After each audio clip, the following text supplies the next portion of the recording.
de fonctionnement est assez simple.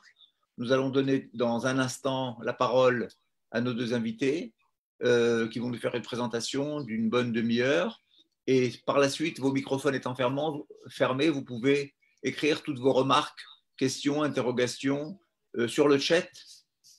Nous, animateurs, Yasmine Mannheim, directrice de nos programmes à Paris, et moi-même, Avisana, responsable du département Europe en Israël, nous transmettrons à nos intervenants.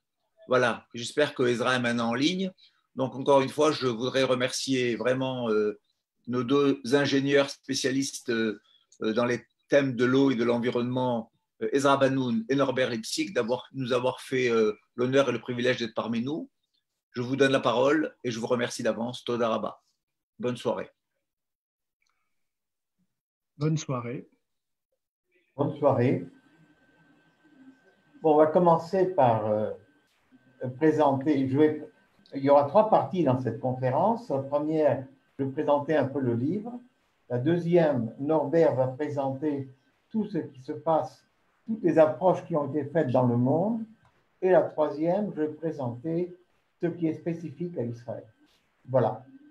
Et donc, la première partie dans laquelle je présentais le livre, est-ce que, Yasmine, tu peux mettre la première illustration, s'il te plaît?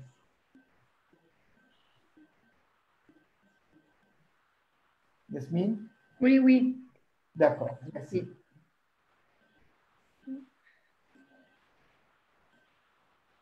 La toute première, voilà. Le livre est présenté dans un site qui s'appelle Défi climatique en un mot, trait d'union, catastrophe, trait d'union ou trait d'union, opportunité.com. Il n'y a pas d'accent. Et dans ce site, vous allez pouvoir trouver toutes sortes d'informations sur le livre et la possibilité de nous contacter. Et éventuellement, bien sûr, de nous poser des questions. Il y a dans ce site une page Facebook qui est très intéressante. Non, il ne faut pas passer à une autre illustration. Une page Facebook qui est très intéressante où nous mettons en permanence des mises à jour, des nouvelles innovations, de nouvelles idées et qui pourront vous intéresser. Bon. Je vous recommande de rentrer dans ces pages. Bien. Yasmine, tu peux sortir cette fiche et je voudrais maintenant essayer de vous parler de façon générale de ce livre. La chose la plus importante à comprendre, c'est que l'environnement naturel des espèces vivantes change tout le temps. C'est la loi de l'évolution de Darwin. Et le fait qu'il change brutalement, ce n'est pas nouveau. Et s'il y en a qui brutalement croient qu'il y a quelque chose de spécial qui vient se produire, c'est beaucoup moins qu'on le croit. Darwin a déjà réfléchi à ce problème et il a dit quelque chose de très simple. Les espèces qui sont capables de s'adapter à une nouvelle situation survivent, se développent et les autres disparaissent. Il en est de même pour les États, il en est de même pour les peuples, il en est de même pour tous. Et donc, le problème, c'est de savoir comment est-ce qu'on peut s'adapter aux changements qui sont liés au changement climatique. Alors, pour essayer de comprendre un peu la façon dont laquelle nous avons présenté ce livre, nous allons vraiment faire une remarque, c'est que le défi climatique n'est pas le défi le plus important parmi les défis écologiques. Le monde, si on prend en compte les besoins de la plupart des pays, a d'autres problèmes que les problèmes qui ont été soulevés par les COP ou par le GIEC concernant les émissions de gaz à effet de serre.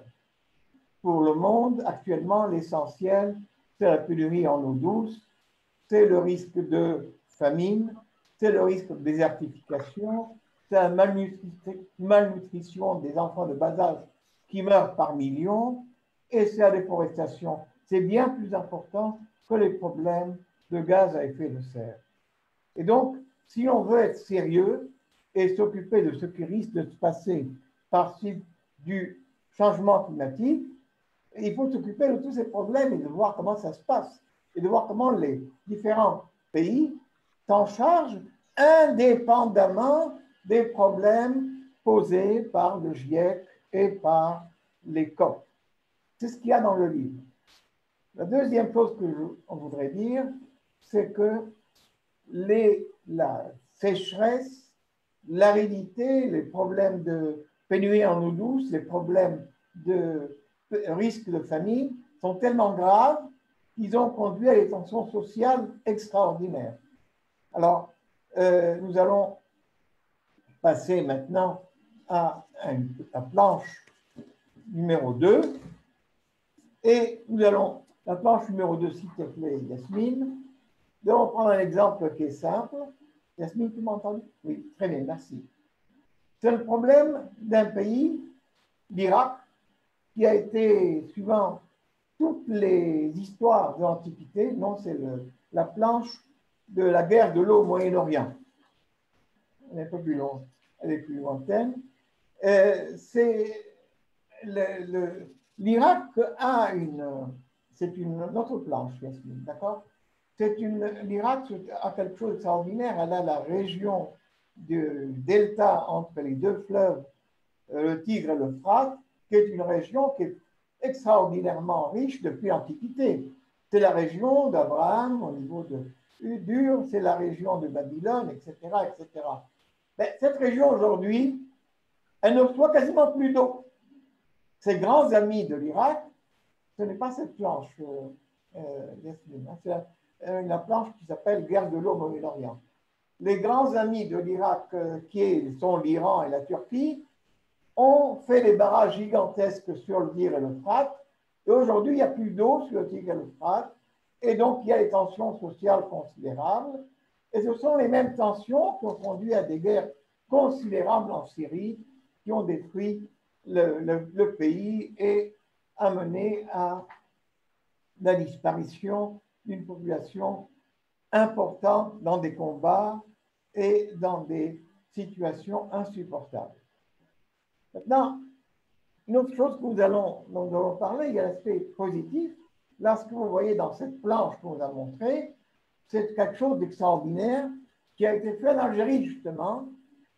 En Algérie, pour arrêter le désert, le pays, alors qu'il n'y avait pas si longtemps que ça qui était indépendant, a décidé de créer une forêt, une véritable forêt, tout au long de sa frontière avec le Sahara, pour arrêter la progression du Sahara.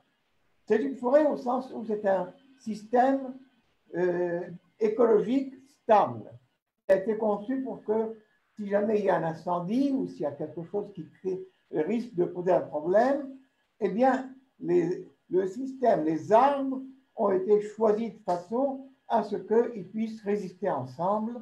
Et c'est quelque chose d'extraordinaire parce que c'est probablement la première forêt qui a été faite de façon, disons, intelligente dans le monde et en Afrique en particulier.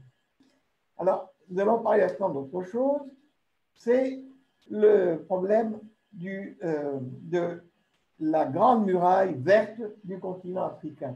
Peux-tu vous passer la planche concernant cette muraille? Le continent africain, non, alors c'est pas celle-là, c'est pas grave. Ça, c'est celle qui avait, voilà, c'est celle-là, merci. Le continent africain a un problème, c'est que le Sahara progresse constamment vers le sud. Il touche le Sahel. C'est à peu près 12 pays qui, en permanence, ont des problèmes considérables, tant au niveau de la pénurie en eau que des problèmes de famine, etc. Et les organisations multi-africaines ont essayé de se conseiller auprès de l'Algérie, qui était une experte en matière, et ont conçu une barrière similaire pour pouvoir arrêter la progression du Sahara vers le sud. Eh bien, malheureusement, ce projet qui a été déposé auprès des organisations internationales a été rejeté presque sans étude et donc il a risqué de ne pas être fait. les pays de cette région se sont mis ensemble et en tenant compte disons, des essais qu'avait fait le Sénégal dans sa région, ont repris en compte le projet et sont en train de le réaliser. La prochaine, je voudrais maintenant parler autre chose qui est assez extraordinaire, qu'on ne sait pas trop,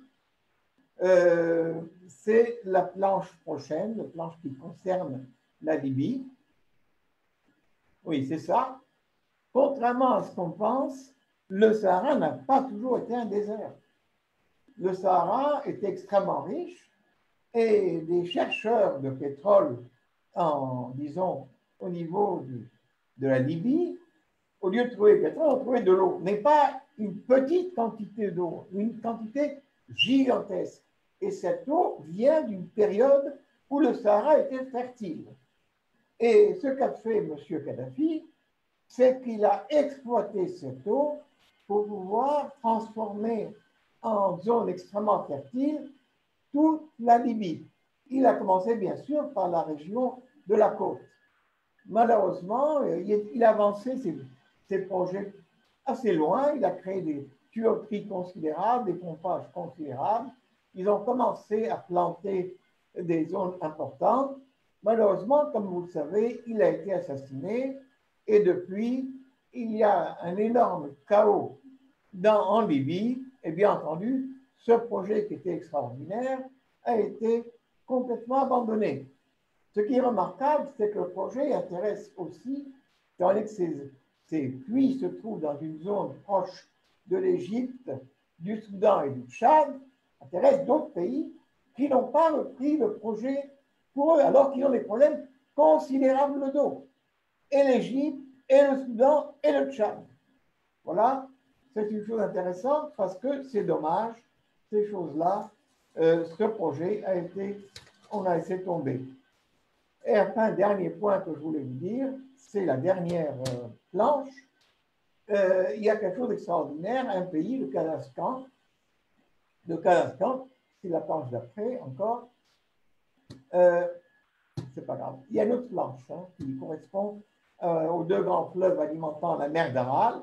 Eh bien, la mer d'Aral a été transformée en désert par suite de comportement de l'Union soviétique.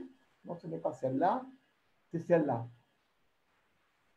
Voilà, merci. La mer d'Aral a été transformée complètement en désert parce que l'Union soviétique voulait, à l'époque où elle dirigeait toutes ces régions, prendre les eaux des deux fleuves de la région, l'Amou Daria et le Sir Daria, et développer le coton à très grande quantité pour ses besoins dans le Turkménistan. Eh bien entendu, ce désert a fait disparaître toute la vie qu'il y avait dans la région, dans le Kazakhstan en particulier, mais aussi dans le Turkménistan. Et aujourd'hui, depuis que l'Union soviétique a disparu, heureusement, de notre histoire, le Kazakhstan a pris sur lui, sans avoir aucun effort financier des organisations internationales, de faire un barrage, de récupérer l'eau de l'Amou Daria dans sa région, et progressivement, le désert de cette région on appelle le désert d'Aral, est en train d'être reconstitué. Tout ceci pour vous dire qu'il y a des efforts considérables dont très peu de gens parlent.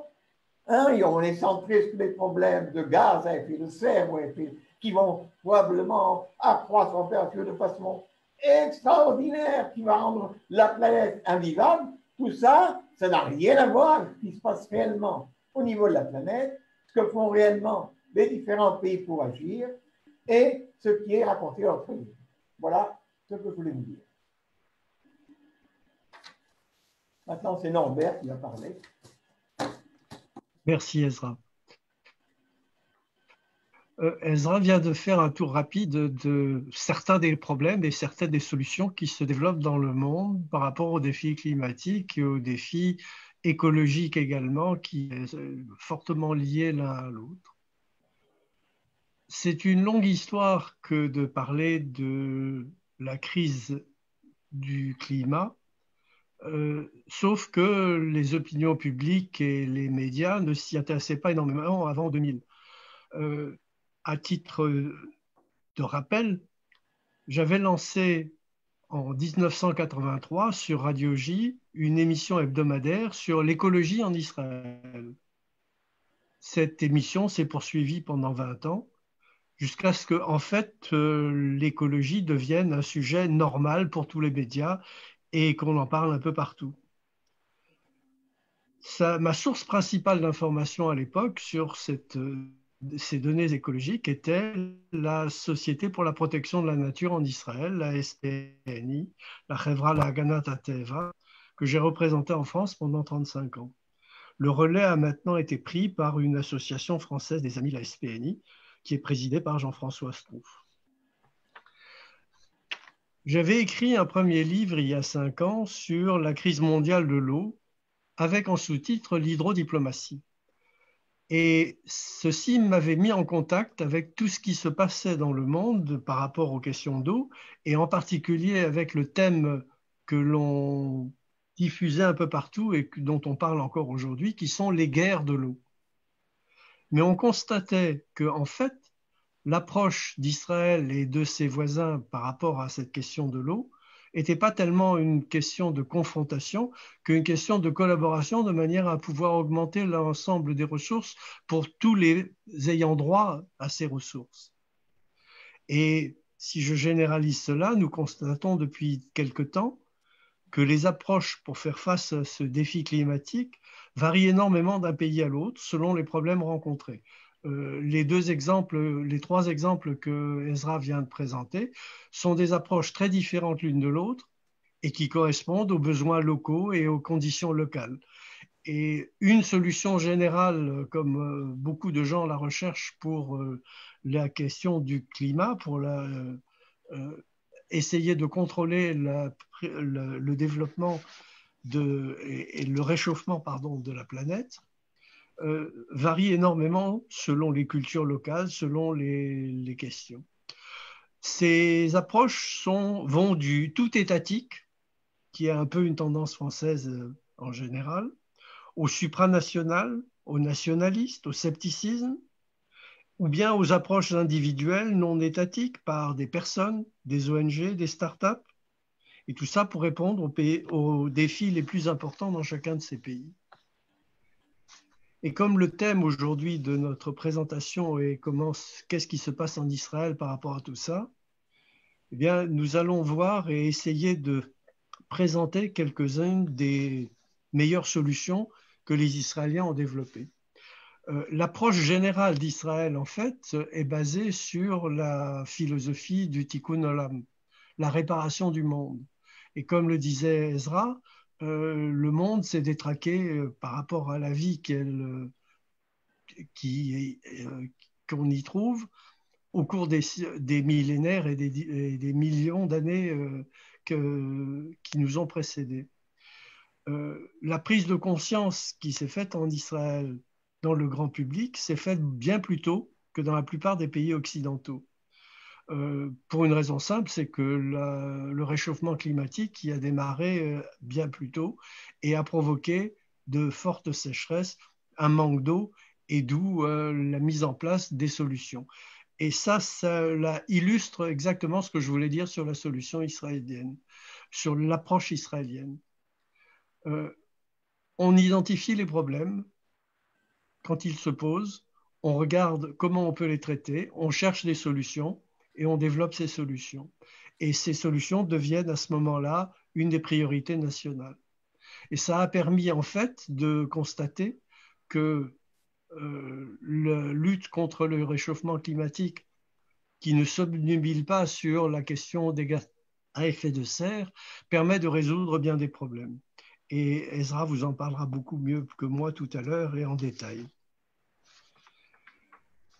Ce que l'on a constaté en Israël, c'est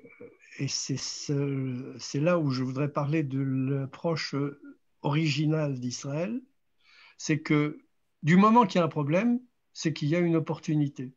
C'était déjà ce que disait Winston Churchill il y a pas mal d'années. Du moment qu'il y a un problème, il y a une opportunité. S'il y a une opportunité, eh bien, il faut développer les solutions, essayer de développer du business, créer des emplois, créer de la richesse. C'est exactement l'inverse de ce que proposent la plupart des partis verts aujourd'hui dans le monde, qui est de réduire l'activité afin de réduire les gaz à effet de serre. En fait, ce qu'il faut, c'est traiter la pollution de l'air, éliminer les sources de cette pollution et par ailleurs résoudre les problèmes qui se posent là où ils se posent et qui sont très différentes d'un pays à l'autre, d'une région à l'autre. Donc en Israël, ces problèmes ont été pris en charge au départ par des ONG, dont la SPNI, mais bien d'autres également. Il y a une abondance d'ONG écologiques en Israël. Il n'y a pas de parti vert. Et leur efficacité apparaît comme bien plus grande par les méthodes de négociation qui se mettent en place. Par exemple, et c'est applicable pour les bassins les bassins d'eau souterraine ou en surface, c'est valable pour toutes les questions de transition énergétique, pardon. Il y a à ce niveau-là des tas de solutions différentes qui se développent en Israël par rapport aux conditions locales. Et cela se fait en réunissant autour de la table les différentes parties prenantes pour chacun des problèmes et à partir de là, se mettre d'accord sur des solutions. Et l'État n'intervient derrière que pour financer lorsqu'il y a besoin de financer et pour arbitrer lorsqu'il y a des conflits entre les ayants droit aux problèmes dont on parle, qui n'arrivent pas à se mettre d'accord entre eux. À ce moment-là, l'État intervient comme arbitre des solutions à mettre en place. Cette méthode de fonctionnement est à l'opposé de ce que l'on constate par exemple en France. Je voudrais citer un cas français qui me paraît tout à fait typique dans ce domaine. Actuellement, il y a une pétition qui circule en France pour empêcher l'installation de panneaux solaires flottants sur le lac de Pansières dans le Morvan. C'est près de Lyon. La raison invoquée est que la zone où se trouve le lac est une réserve naturelle et que les impacts sur le tourisme seraient catastrophiques. Donc surtout, ne bougeons pas. Or, ce lac est un lac artificiel. C'est un réservoir d'eau potable pour 11 communes de la région. Il a été mis en place, il a été construit en France de 1937 à 1949 pour protéger par le biais de Lyon la ville de Paris des inondations qui sont causées par la Seine, comme celle de 1910 qui avait été dramatique.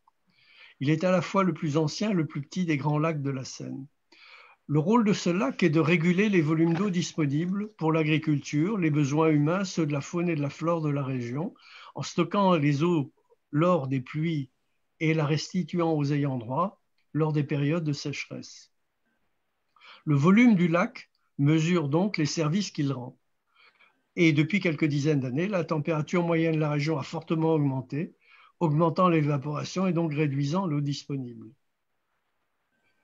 Ce même phénomène affecte très fortement les quelques 400 réservoirs de collecte des eaux de ruissellement et de pluie qui ont été construits en Israël. Même chose, quand il y a les pluies qui sont fortes, on collecte ces eaux, on les met dans des bassins et on les récupère pendant les périodes de sécheresse pour pouvoir permettre à l'agriculture de vivre et de se développer.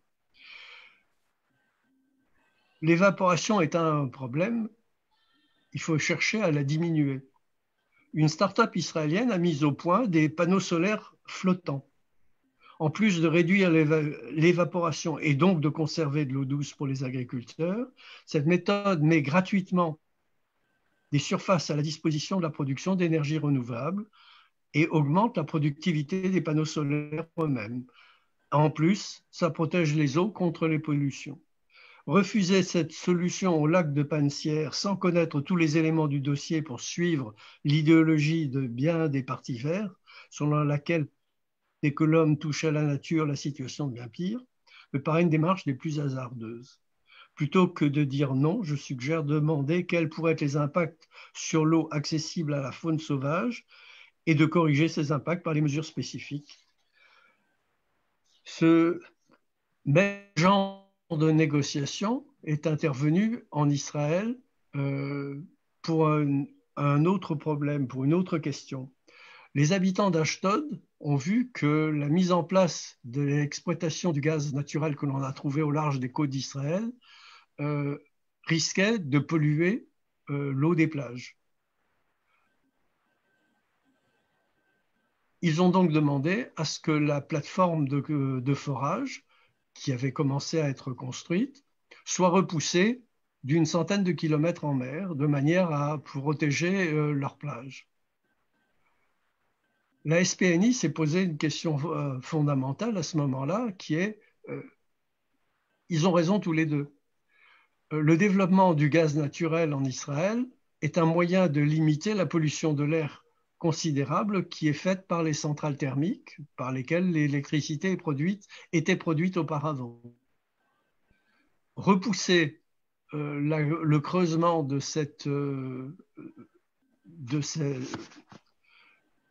la mise en place des moyens de collecte de ce gaz en mer, les repousser au-delà des 100 km, aurait retardé le projet de pas mal d'années. Et en le retardant, il aurait continué à alimenter la pollution de l'air dans tout le pays. Il a donc décidé qu'il fallait demander à ce qu'on mette en place des moyens de manière à ce que lorsque l'exploitation gazière se fait, on ne pollue le moins possible les eaux de la Méditerranée, mais il était plus important pour l'ensemble de la population israélienne d'exploiter le gaz le plus rapidement possible. Donc voilà le genre d'exemple dans lesquels on voit des ONG responsables prendre en compte l'ensemble des problèmes. Un autre problème qui se pose actuellement par le défi climatique, et on en parle de plus en plus dans la presse également, c'est le fait que la Terre va manquer de nourriture par rapport à sa population qui continue à augmenter et que la sécheresse dégrade les terres agricoles un peu partout dans le monde et ne permettent de moins en moins de nourrir les populations. Là encore, les solutions israéliennes sont bien connues.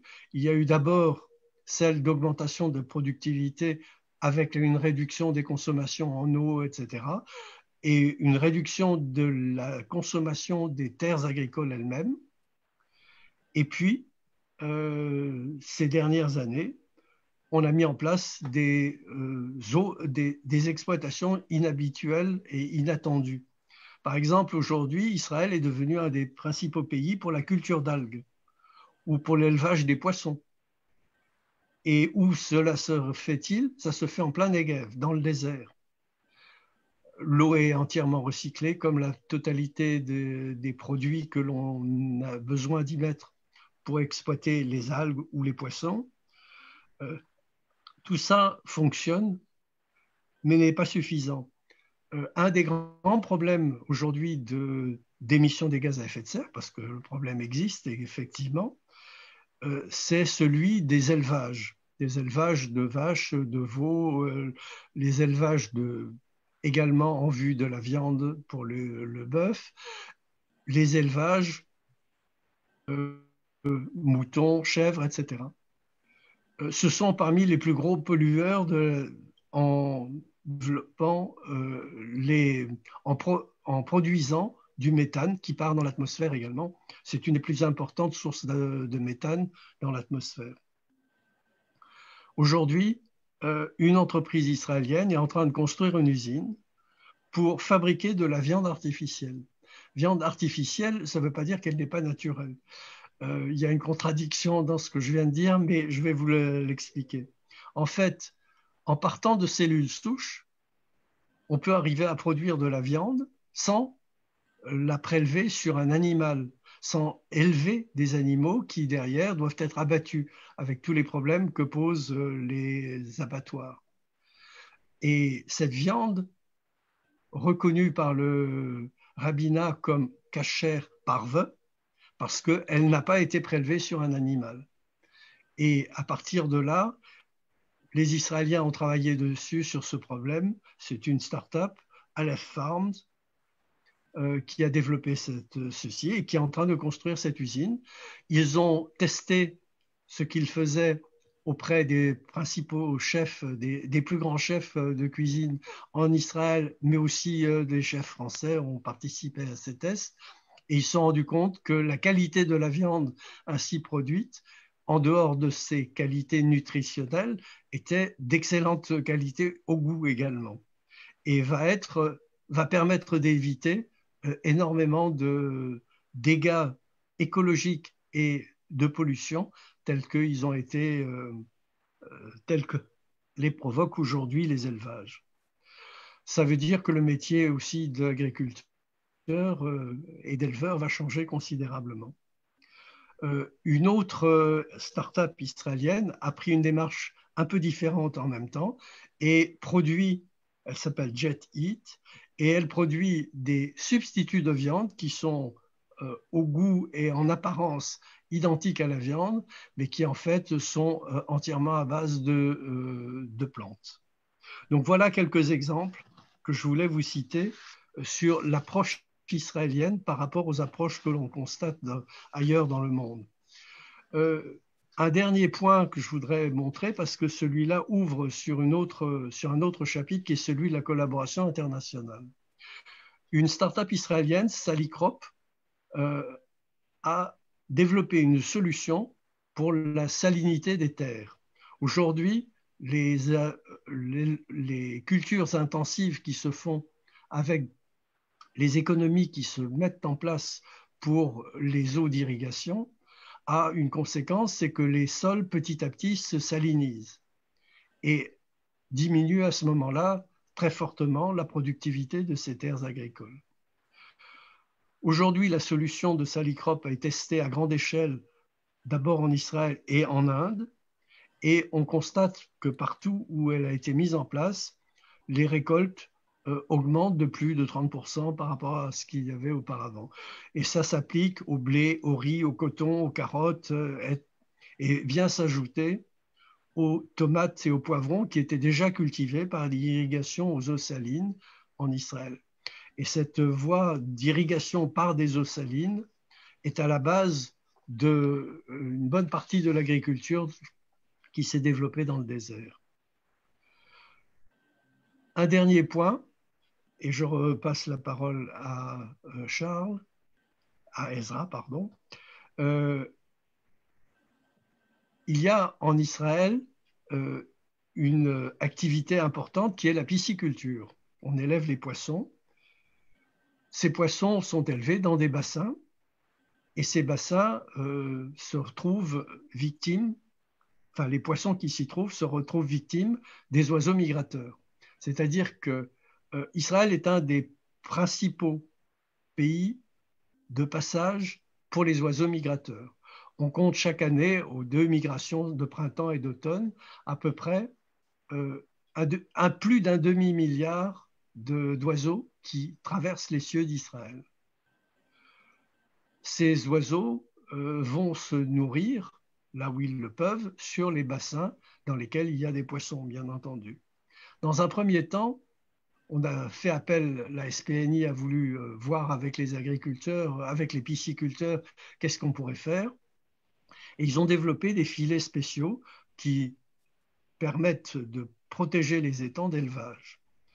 Mais ce n'est pas une solution viable à très long terme et elle risque aussi de diminuer l'attractivité d'Israël pour les oiseaux migrateurs et elle provoque par conséquent une perte en nombre et en espèces qui sont menacées. Dans un deuxième temps, donc, ont été mis en place des centaines d'étangs dans tout le pays, ce qui a entraîné un enrichissement de la faune et de la flore sauvage, en plus de fournir de la nourriture aux oiseaux migrateurs. Cet équilibre donc entre les besoins des oiseaux et les besoins des pisciculteurs s'est réglé par le biais de cette ONG qui a mis en place les solutions qu'il fallait et permet Israël d'être un des champions dans la préservation de la biodiversité aujourd'hui. Donc, je vais m'arrêter là. Je vais repasser la parole à Ezra de manière à ce qu'il puisse développer tout ce qu'il avait à développer dans ce domaine des solutions qui sont mises en œuvre en Israël. Alors, en parallèle, merci à vous. En parallèle, avant de redonner la parole à Ezra, je voudrais rappeler à nos auditeurs et à ceux qui nous suivent qu'ils ont la possibilité dès à présent de converser avec nous en nous envoyant leurs remarques ou leurs questions pour qu'on puisse pouvoir questionner les intervenants dans les minutes qui viennent pour pouvoir répondre à vos questions et vous permettre une interactivité. Voilà, je redonne la parole à Ezra Banoun et je vous remercie, Norbert. N'hésitez pas donc à intervenir, messieurs, dames, si vous le souhaitez. Merci. Voilà, Norbert a expliqué toutes sortes de choses intéressantes qui ont été faites en Israël. Je vais essayer de dire deux choses plus générales. La première, c'est qu'il n'y a pas de problème posé par le changement climatique, quel qu'il soit, pour lequel n'a pas été développée en Israël une solution concrète, efficace et qui est mise en œuvre en Israël. C'est-à-dire que tous les promoteurs de sorte d'affolement de la population en disant que ça va être affreux, il n'y a pas de solution, etc., sont des menteurs. Il y a des solutions pour chaque problème. Et je le dis clairement, et il suffit de voir ce qui se passe en Israël. La deuxième raison, c'est comment ça se fait qu'il y a des solutions pour chaque problème.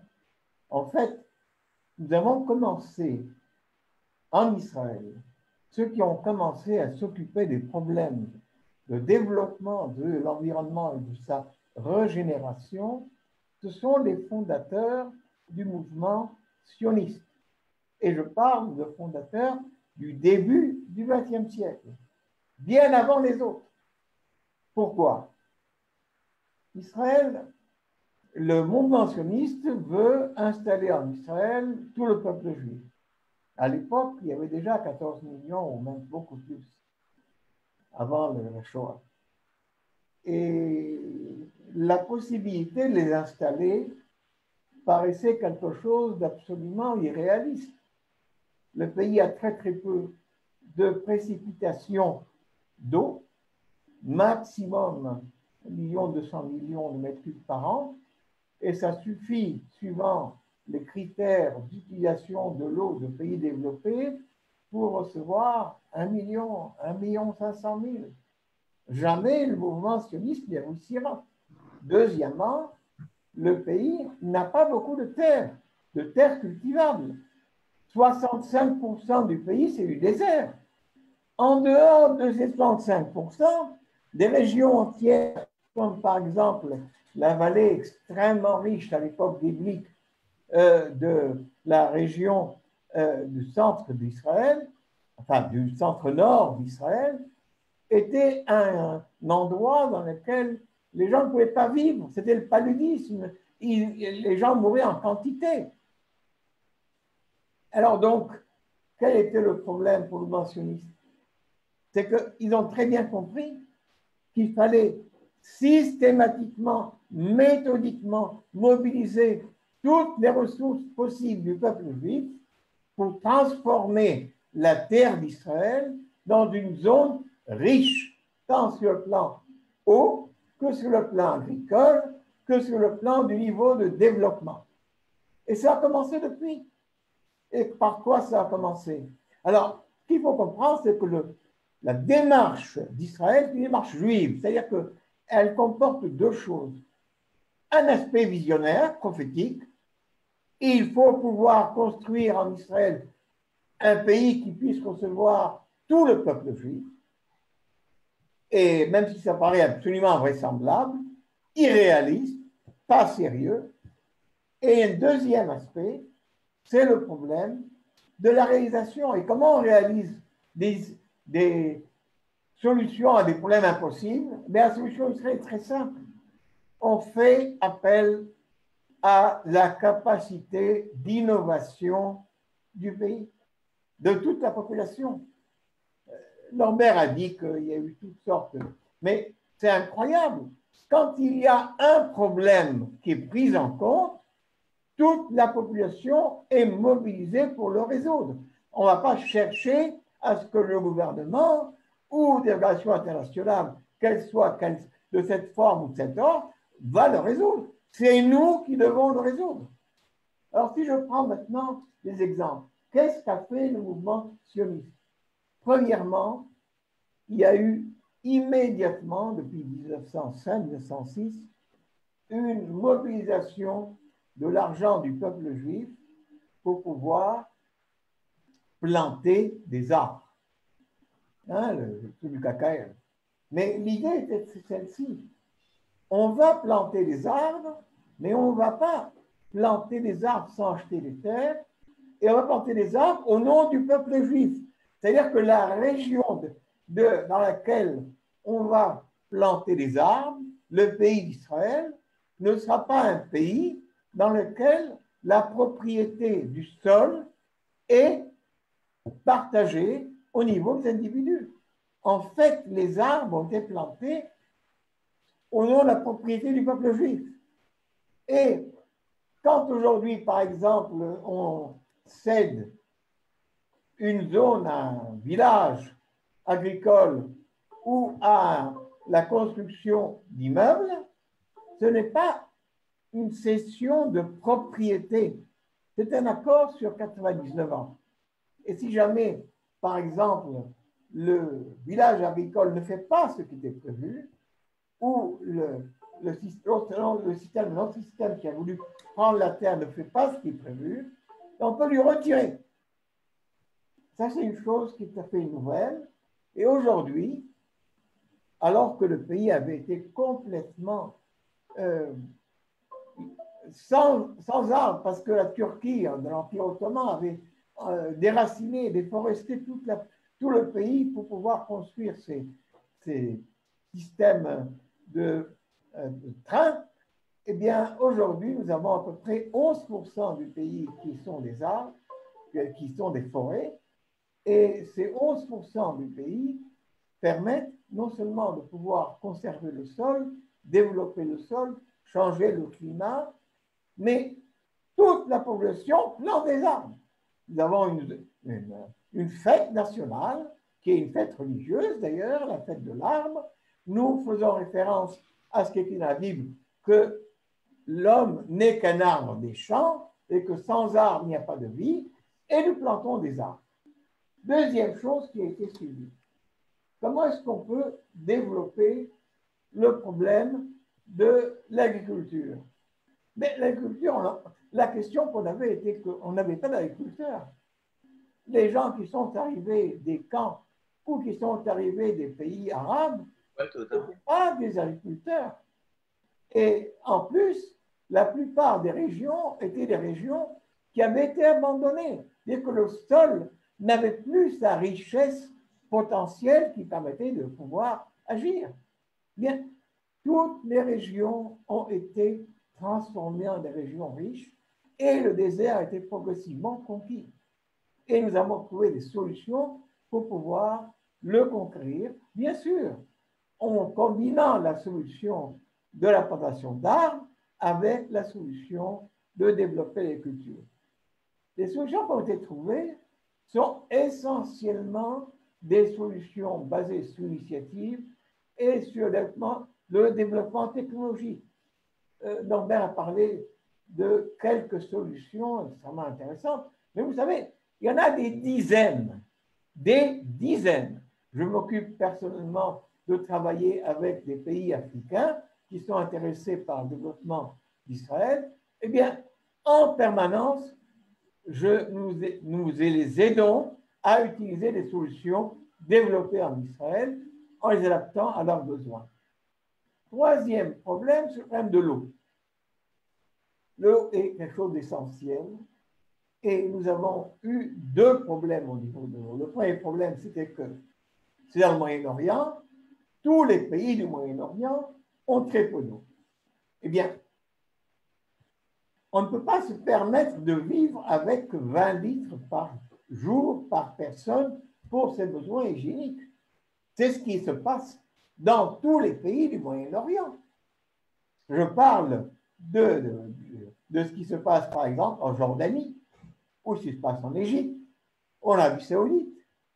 Il faut arriver à pouvoir vivre avec au moins 160, 180 litres d'eau par personne. Eh bien, ce qui s'est passé, c'est que nous avons cherché, avant l'an 2000, avant le problème du changement climatique, à chercher toutes les solutions possibles pour développer nos ressources en eau. Et en faisant appel aussi à la population, bien entendu. Par exemple, une chose qu'on ne sait pas trop, eh bien, une douche consomme à peu près l'équivalent de 15-20 litres pour pouvoir avoir une bonne douche, alors qu'une baignoire consomme 80 litres. Presque personne n'utilise des baignoires en Israël. C'est du gâchis. Mais aussi, on a des responsabilités au niveau de la gestion de l'eau, etc., etc. Ce qui a été vraiment remarquable, et là, étant donné qu'il me reste relativement peu de temps, je vais en parler parce que c'est caractéristique de l'approche israélienne, c'est ce qui s'est passé pour le changement climatique. Le changement climatique a eu lieu dans le Moyen-Orient à partir de 1988-90 et il a été très grave à partir de 1998. Ce qui s'est passé, c'est que brutalement, nos précipitations qui arrivaient à peu près 1200 millions de mètres cubes par an, alors qu'on avait besoin de 1800, 1900 et qu'on avait trouvé toutes sortes de solutions pour les trouver, sont passées brutalement à 800, entre 800 et 850 millions de mètres cubes par an. D'ailleurs, ce qui se passait en Israël est passé aussi en Syrie, en Jordanie, etc. Il y a eu à peu près 30%, 35% de moins de précipitations d'eau. Qu'est-ce qu'on fait face à ce problème? Eh bien, il y a des gens qui ont été des conseillers de notre ami Sharon et qui lui ont dit, on attend, peut-être que ça va changer, peut-être que demain on aura beaucoup d'eau. Vous savez, il y a toujours des conseillers comme ça du gouvernement, tous les gouvernements. Pourquoi? Parce qu'ils ne comprennent rien aux autres solutions qu'il faut innover. Alors ils commencent par dire, attendons, nous allons voir. Eh bien, l'aspect prophétique de Sharon est de ne pas accepter ce type de recommandation, de lancer un concours international où il a fait intervenir le monde entier, de dire voilà, le prix de l'eau par dessalement d'eau de mer atteint dans le monde entre 65 et 75 centimes de dollars le mètre cube. Nous voulons avoir de l'eau en quantité à moins de 50 centimes de dollars le mètre cube. Alors écoutez, est-ce que vous êtes intéressé à travailler avec nous? Nous allons vous fournir énormément d'installations de grande taille. Nous allons produire 600 millions de mètres cubes d'eau potable par an. Mais nous voulons avoir moins de 50 centimes de mètre cube. Et nous voulons vous dire simplement que nous savons qu'il y a toutes sortes d'accords entre les monopoles japonais, des monopoles américains, etc., ou français, pour pouvoir monter le prix du dessalement d'eau de mer au-delà de 65 centimes le dollar mètre cube, nous n'accepterons pas ces accords. Mais nous avons eu au niveau des concours, non pas 50, nous avons 48 centimes. Et mieux que ça, la société israélienne de dessalement de mer qui a été mise en concurrence avec tout le monde, arrive actuellement à le produire à 43 centimes. Dès que nous avons de l'eau dessalée, qui n'a aucun virus, qui n'a aucune bactérie, qui n'a aucun problème, moins chère que celle que nous avions avant à partir des précipitations. C'est-à-dire à partir du lac de Tibériade et tout le système de pompage qui les envoyait dans tout le pays, y compris à Jérusalem, ce qui coûtait horriblement cher en électricité. Voilà. Eh bien, comme convenu, pour respecter nos horaires, Oui, Je te donnerai le mot de la fin, évidemment, tout à l'heure. d'accord. Nous voulons nous permettre d'être un peu interactifs. Nous avons déjà 3 questions du public et je leur recommande d'en poser d'autres s'ils veulent, puisqu'il nous reste 5 à 10 minutes pour essayer d'y répondre brièvement Très et vous bien, laisser le temps de conclure. parfait. Donc, les questions qu'on nous pose pour rebondir sur le dernier élément sur lequel tu as parlé, c'est comment Israël gère actuellement les fortes chaleurs au niveau de l'agriculture et les besoins d'eau, sachant que j'imagine notre public est français et entend ce qui se passe en France. Et dès qu'il y a la moindre coup de chaleur, on parle de pénurie d'eau, on parle de sécheresse, alors qu'apparemment en Israël, on ne parle rarement ou pas du tout de ce genre de problème concernant l'agriculture. Donc, ça, c'est la première question. Je poserai les autres après. Chacun choisira d'y répondre, soit toi, soit Norbert, évidemment. Norbert, tu veux répondre à cette Oui, question? je Je peux peux répondre. répondre. En fait, Comment? la solution qui a été mise en place a commencé par une analyse de toutes les quantités d'eau qui existent dans le pays. La première qui est venue à l'esprit, c'est toutes les eaux usées. Quand on prend une douche, quand on lave des légumes, derrière, l'eau, elle part où elle part. Eh bien, elle partait dans des systèmes où on essayait de la traiter de manière à ce qu'elle ne soit pas polluante sur le plan de la santé. Et elle a été rejetée et partait à la mer. Et après, il fallait recommencer tout le cycle pour produire. En Israël, on a donc décidé de commencer à traiter ces eaux usées à un niveau de qualité de l'eau potable tel qu'il est défini par l'OMS. Et on a mis en place un réseau pour collecter tous les eaux usées du pays. Aujourd'hui, on en est à 95% de recyclage des eaux usées. Et cette eau qui est recyclée est réservée à l'agriculture. Donc voilà une première solution qui a été mise en place. Les autres, Ezra vient de parler du dessalement de l'eau de mer pour fournir toute l'eau potable. Du coup, ça laisse encore de l'eau pour l'agriculture. Ensuite, les autres méthodes sont été les méthodes de micro-irrigation, d'irrigation qui ont été mises en place. Et là, Israël est devenu la grande puissance mondiale sur toutes ces technologies. Il y a 2 grandes entreprises qui ont chacune un chiffre d'affaires de plus de 2 milliards de dollars chaque année et qui produisent tous les systèmes d'irrigation. Et à partir de là, toute l'agriculture dans le désert a pu se développer avec l'avantage qu'un produit, ces tomates, ces poivrons, etc., plus tôt que ceux qui sont produits en Europe, et elle peut donc ainsi accéder à des marchés beaucoup plus intéressants. Donc voilà 2 exemples. Le dernier exemple que je voudrais citer est beaucoup plus banal et beaucoup plus simple, mais il est significativement important pour la population. On a appris aux enfants depuis le jardin d'enfants à économiser l'eau.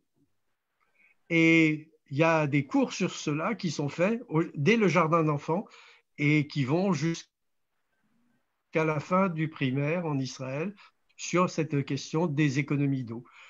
Ça donne aussi beaucoup d'idées aux enfants par la suite pour devenir d'autres entrepreneurs dans ces domaines. Donc voilà un exemple sur comment la question a été faite sur l'eau. Derrière, bien entendu, il y a aussi tout ce qui est le développement de solutions d'air conditionné bien meilleur marché que ce qui existait auparavant, parce que ça fait partie de la préservation de la santé dans le cas de... Merci Norbert. Les questions affluent, donc je voudrais. Quelque chose, un petit détail. Je vous ai dit que le coût de l'eau en Israël par le dessalement est moins cher que le coût qu'il y avait au niveau de l'eau de précipitation. Eh bien, le rêve qu'avait Sharon à l'époque où il a fait son projet était que les rivières en Israël qui sont complètement à sec en été aient de l'eau en permanence et que la population puisse en profiter. Nous avons un programme en Israël de multiplier par 2 la capacité des installations de dessalement d'eau pour qu'en permanence, il y ait de l'eau dans toutes les rivières. Et nous avons commencé par avoir un projet qui envoie de l'eau au travers du lac de Tibériade dans la partie nord du Jourdain, et cela va aller jusqu'à la mer Morte, dans le but de pouvoir stopper la réduction de la mer Morte, mais surtout développer une activité intense agricole dans la région de la vallée du Jourdain. Voilà. La question qu'on nous pose et qui est liée à ça, Ezra, penses-tu que le projet sempiternel, j'allais dire, de canal qui relierait la mer Rouge à la mer Morte ou autre canal d'eau est viable en Israël, serait viable? Oui, il est viable. Il a commencé disons, à être construit. Les travaux ont été arrêtés pour des raisons simplement politiques. À un moment donné, la Jordanie a voulu avoir des avantages politiques au niveau d'Israël et Israël a refusé, étant donné que la Jordanie, pour elle aussi, c'est un projet vital. Eh bien, elle a arrêté, mais ça va reprendre. Alors, je voulais bien expliquer que le problème principal de ce projet, c'est qu'il comporte des installations à Aqaba de pompage et quantité considérable d'eau, des installations de dessalement conçues par Israël à Aqaba, à partir desquelles une partie de l'eau va aller à l'Arava et une partie de l'eau va aller en Jordanie. Et ensuite, ça ne sera pas un canal, ça sera en première partie des canalisations très, très, disons, à fort diamètre, qui vont arriver jusqu'à la mer Morte et dans leur chute de la mer Morte vont produire l'électricité. L'électricité va produire de l'eau dessalée, mais elle va servir à rendre la région, qui est la région du désert de Judée, qui appartient partiellement à la Jordanie, partiellement à les autorités palestiniennes et partiellement à Israël, extrêmement riche, tant sur le plan agricole que sur le plan touristique. Tout ça suppose une évolution de la conjoncture entre Jordanie et Israël qui, pour l'instant, est bloquée. Il a commencé le projet. Deux dernières questions très courtes pour essayer de maintenir l'horaire que nous avons promis à nos auditeurs. Donc, nous avons un petit peu dépassé, mais je crois que c'est normal, c'est un sujet qui est très riche. Je pose les deux questions et vous choisirez chacun d'y répondre à l'une ou à l'autre et de conclure quand vous voudrez. La première, c'est quel est l'apport des oiseaux migrateurs? Nous savons qu'Israël voit passer des millions d'oiseaux migrateurs. Est-ce que ça a un apport? Est-ce que ça a une influence sur le climat, sur l'environnement, sur le reste? Première question. Et deuxième question, les accords historiques qui vont être signés à Washington cette semaine avec les Émirats arabes unis, peuvent-ils aussi, dans cet esprit, apporter aussi une réponse globale au changement climatique, sachant que, par exemple, la France a déclaré qu'elle voulait aussi travailler avec les pays du Golfe sur les questions de climat. Voilà les deux dernières questions qui nous sont arrivées. Vous conclurez en fin de partie. Je remercie d'avance Norbert et Ezra pour cet exposé très riche et très intéressant. Norbert, tu vas répondre à la première question? Je peux répondre, oui. Les oiseaux migrateurs, déjà, des gens viennent du monde entier pour aller regarder ce spectacle. J'ai moi-même organisé en France pendant des années un voyage annuel d'associations écologiques qui venaient voir les oiseaux au moment de ces migrations. Ça contribue à toute la richesse de la biodiversité. Tout ce qui a été mis en place pour préserver les espaces dans lesquels les oiseaux migrateurs peuvent venir se poser, peuvent venir manger, ont permis de développer la biodiversité, de faire revenir des dizaines d'espèces qui avaient disparu, par exemple des tortues d'eau douce, etc. Il y en avait plein qui avaient disparu. Et dernier point, Ezra a parlé des rivières qu'il fallait réhabiliter. Elles vont servir aussi pour les oiseaux migrateurs, mais elles ont permis à Israël de développer une technologie de traitement des fonds des rivières pour les dépolluer, qui aujourd'hui ont fait appel à Israël. Par exemple, l'Inde a signé un accord avec Israël pour qu'ils mettent en place un plan pour nettoyer et dépolluer complètement le Gange. Ça vous donne l'ampleur du problème. Alors, dernière question, Ezra, concernant les pays arabes, les pays du Golfe. Penses-tu qu'on peut avoir aussi, je veux dire, un pan qui soit lié aux questions climatiques, environnementales avec eux? Si vous Bah, permettez, la réponse est déjà là. Je veux dire que les accords entre les Émirats arabes unis, Oman et Israël fonctionnent déjà et une université sur le haut et sur les technologies anti-pollution ont été mises en place à Oman et les professeurs sont des professeurs israéliens qui viennent régulièrement et Israël partage avec tous ses voisins aujourd'hui toutes les technologies sur l'eau par exemple qu'ils développent sont partagées déjà. bon, je voudrais ajouter quelque chose. Donc, en guise Le de plan conclusion aussi. stratégique, juste un petit mot. Le pétrole, le gaz sont en train de perdre toute leur valeur sur le plan international. Ces pays sont les pays qui ont fait leur richesse sur la vente de ces ressources minières et ils ont très bien compris, parce que leurs dirigeants sont des hommes qui sont des hommes de marketing, que leur richesse ne pouvait pas rester dans ces domaines. Ils ont investi essentiellement dans la recherche développée. Ils investissent des sommes considérables dans des problèmes de traitement d'eau. Et l'intérêt pour Israël, c'est d'abord de pouvoir avoir une sorte de booster ces installations de start-up dans les domaines de l'environnement grâce aux investissements qui viennent de ces pays et qui vont être utilisés dans ces pays. C'est quelque chose de tout à fait nouveau. Et c'est quelque chose qui correspond à un autre monde, un monde où le pétrole et le gaz ne sont plus la richesse, la première de leurs propriétaires. Voilà. Alors je conclus simplement.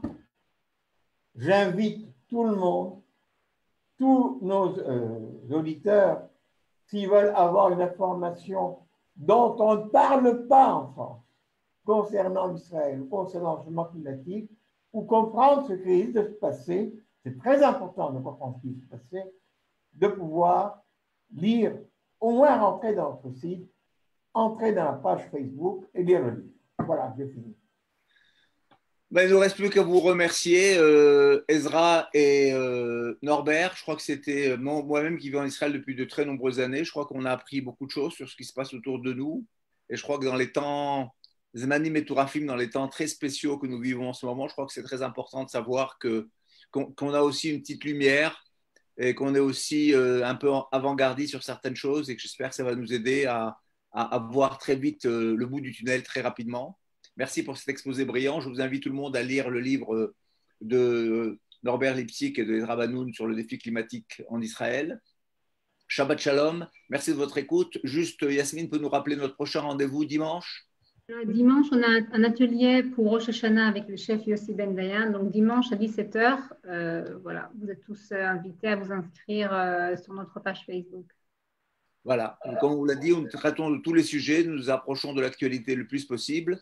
Et à quelques jours de Rosh Hashanah, nous voulons vous apporter une dimension un peu de douceur d'Israël. Et le chef Yossi Ben Dayan, qui a déjà animé 3 ou 4 ateliers pour nous à travers les différentes fêtes du calendrier juif, va nous apporter une recette très sympathique pour Rosh Hashanah pour vous donner un petit goût d'Israël. Merci à Yasmine pour cette réussite encore de cette soirée. Et à dimanche, Shabbat Shalom les Koulam.